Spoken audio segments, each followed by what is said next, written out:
in the writing. And it really is just,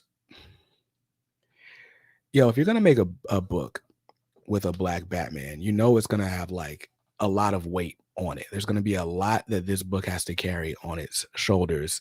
There's gonna be a lot of scrutiny that this book gets, like, some warranted, most not, right? Just for the fact of its existence. And so you got to come out hitting.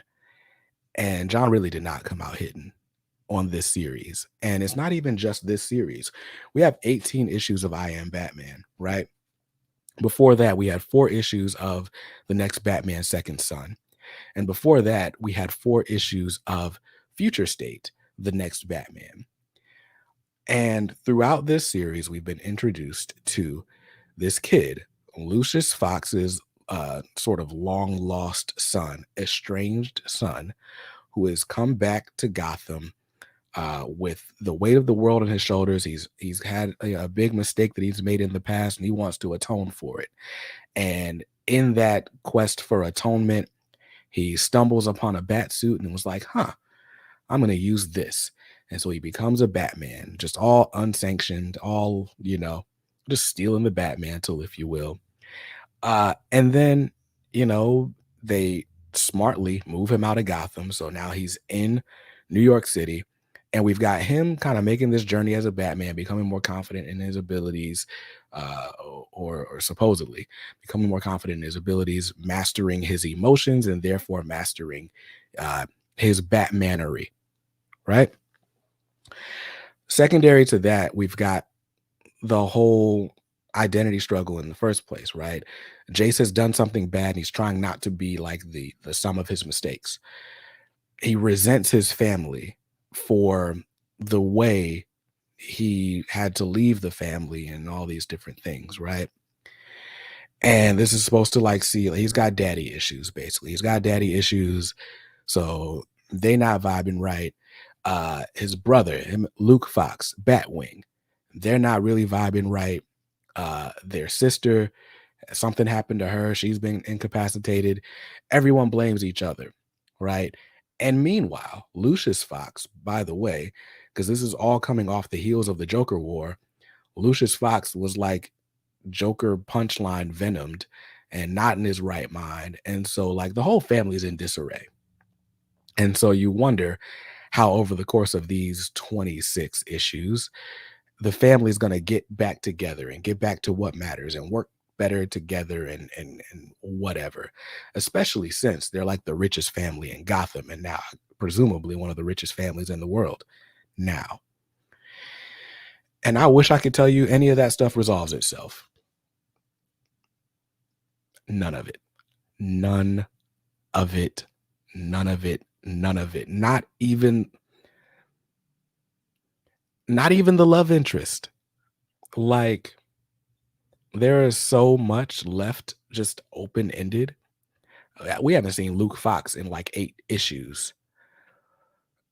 Does he know his brother is a Batman while he's Batwing? While his dad also knows his brother? It's a mess. It's a mess. Look, I Am Batman had great moments, and issue to issue was good.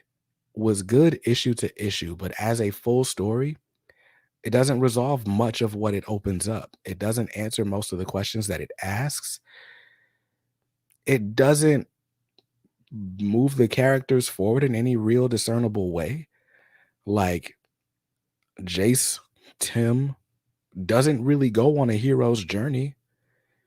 There's kind of some resolve between him and the police department, at least, but that's about it. That's about it. And this book was a whole lot of wasted potential.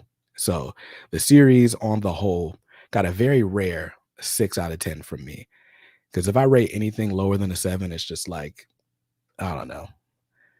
I just don't want to read it again. It's generally now 5. If it's 5 or below, I'd never want to read it again. If it's 6, it's like I can see where you were going, but you fumbled it. You blew it. You blew it. I Am Batman just blew it for me. It is that unresolved. Like, I mean, and I never want to spoil a book, right? So from issue to issue, I kept saying, "Hey, I don't know how he's gonna wrap this up. I don't know how he's gonna wrap this up. I don't know how he's gonna wrap this up." Because I'm like, okay, at the time, by the time we get to issue 17, I'm like, all right, he's got to just say, all right, we did this, and then we did this, and then we did this, and then we did this. Or it's just gonna be a whole bunch of plot holes. Like the book, this book is written now that it's all over. The way this feels is that John Ridley was just content to have a black Batman, and he felt like that was enough. Like, because there's a black Batman on the shelves, I've done my job, and I don't have to develop it any further than that. I don't know. Like the way this ends as if it's got more story to, if it's got, not as if it's got more issues. Like it feels like it's resolved itself but left a bunch of stuff out. This ends as if it assumes that someone else is going to tell or pick up on some of those threads. And I just don't see this book getting a shot after that. Like I just don't. I feel like you ran the Jace Fox Batman saga into the ground and just didn't do anything with it. You're definitely left in limbo. There has to be something else moving the story forward. I don't think the story's moving forward, dog. I really don't. I don't think, I mean, if DC continues to publish Jace Fox Batman books, it will be as a charity case. But I'm like, they've burned up all their goodwill with this book to me, to me. And I'm someone who bought every issue and in many cases bought them twice because I was buying them online just to review them and then buying the physical copy, right? Like I feel like Tyra Banks, like we were all rooting for you. We were all rooting for you. So anyway, that's I Am Batman. These reviews are supposed to be quick, so let me move on to something else I read this week.